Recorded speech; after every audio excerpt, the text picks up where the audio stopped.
Hello friends, welcome back to my channel. मैं श्वेता और आज मैं आपको बताऊंगी प्रैग्मेटिज़म जो इम्पॉर्टेंट है और एग्ज़ाम में आता है। तो चलिए स्टार्ट करते हैं कि प्रैग्मेटिज़म क्या होता है उसके इंट्रोडक्शन के साथ। The term pragmatism derives its origin from a Greek word pragma meaning activity और प्रैक्टिस और action, and action gets priority over thought.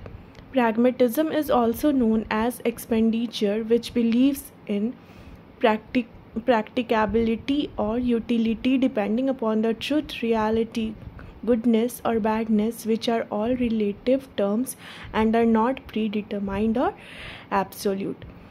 Pragmatism tends to hold the idea that the truth of yesterday needs to be experienced truly today and tomorrow. Pragmatic philosophy is a practical philosophy having no fixed or absolute standards. Man always creates new values and education should help him doing so. तो pragmatism क्या होता है? Introduction से हमें क्या पता लगा कि ये इसका ओरिजिन कहाँ से हुआ? एक ग्रीक वर्ड से, प्रैग्मा से, ठीक है। और प्रैग्मेटिज्म होता क्या है? प्रैग्मेटिज्म जिनको मतलब जो प्रैग्मेटिज्म होता है, जिनका प्रैग्मेटिज्म वाला थॉट होता है, जो लोग इसके सपोर्टर्स थे, उनके अकॉर्डिंग प्रैग्मेटिज्म होता है कि प्रैक्टिकल थिंग्स, जो भी प्रैक्टिकल है उस पे ही बिलीव करते हैं, ठीक है। और जो मतलब ट्रूथ, रियलिटी, गुडनेस, बैडनेस, ये सब पे ही बिलीव करते हो, वो प्रैग्मेटिज्म कहलाता है, ठीक है। ये समझ आ गया। उसके बाद है डेफिनेशंस ऑफ प्रैग्मेटिज्म, ठीक है। तो according to William James, pragmatism is a method for settling metaphysical disputes that might otherwise be interminable.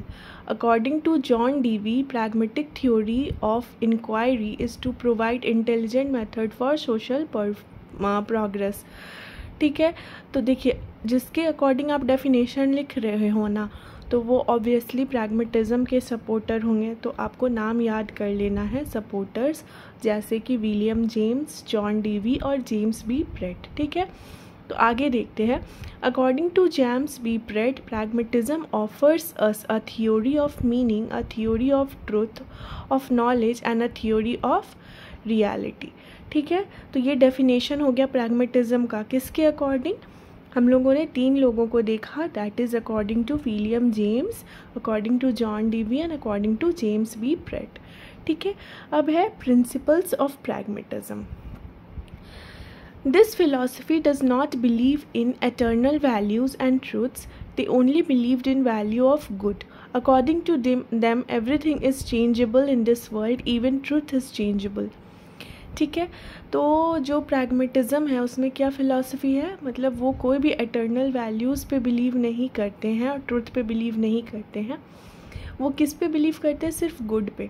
According to them everything is changeable in this world. उनके अकॉर्डिंग क्या हर चीज़ इस दुनिया में क्या होता है, हम चेंज कर सकते हैं, हम सच्चाई को भी चेंज कर सकते हैं, इसीलिए वो इस पे बिलीव नहीं करते थे। Knowledge of truth is impossible. We can approach knowledge by testing hypothesis through experiment. तो उसके बाद क्या है? Truth is proved and made, if truth is useful it would be our duty to accept it. तो इनका क्या मानना था? ट्रूथ को जो होता है प्रूव कराया जा सकता है, किसी से, अपने से बनाया भी जा सकता है। अगर ट्रूथ यूजफुल है तो हमारा ड्यूटी है कि हम उसको एक्सेप्ट कर ले, ठीक है। Prior imagination of the ideals and aims of our life is impossible change in its main reason, ठीक है। तो मेन प्रिंसिपल क्या हो गया? यही हुआ कि ये जो इटर्नल वैल्यूज़ होता है और ट्रूथ होता है उस पर बिलीव नहीं करते थे, सिर्फ गुड चीज़, जो भी अच्छी चीज़ें होती थी, जो गुड होते थे, उस पर बिलीव करते थे, क्योंकि इनका मानना था कि हर चीज़ को बदला जा सकता है। आजकल देखते हो ना कि सच्चाई को भी लोग खरीद लेते, कि मतलब सच क्या है लोग बना के भी बोल देते हैं और लोग उसको सच मान भी लेते हैं। तो ये लोग सच पे बिलीव नहीं करते थे, ठीक है। इतना समझ आ गया। In a pragmatic society, rules, bondage and traditions are changeable because they block the path of progress. तो प्रैग्मेटिज्म या प्रैग्मेटिक सोसाइटी के जो रूल्स, बॉन्डेज और ट्रेडिशंस होते थे वो चेंजेबल होते थे। क्यों? क्योंकि वो जो प्रोग्रेस का पाथ होता है उसको ब्लॉक करते थे, रुकावट डालते थे। Man does creative work, he has also get a role in creation of truth and values। अब है सपोर्टर्स ऑफ प्रैग्मेटिज्म। तो प्रैग्मेटिज्म के सपोर्टर्स कौन कौन थे? John Dewey, William James, C B Peirce, Schiller, Will Durant. ठीक है, इनका नाम आपको याद रखना है। नेक्स्ट क्लास में मैं आपको बताऊंगी प्रैग्मेटिज्म और उसका एजुकेशन में क्या नीड है, स्टूडेंट के लाइफ में क्या है, टीचर्स के लाइफ में क्या डिसिप्लिन क्या है। ठीक है, तो मेरे चैनल के साथ जुड़े रहें और मेरे चैनल को लाइक, सब्सक्राइब और शेयर करना ना भूलें। Thank you.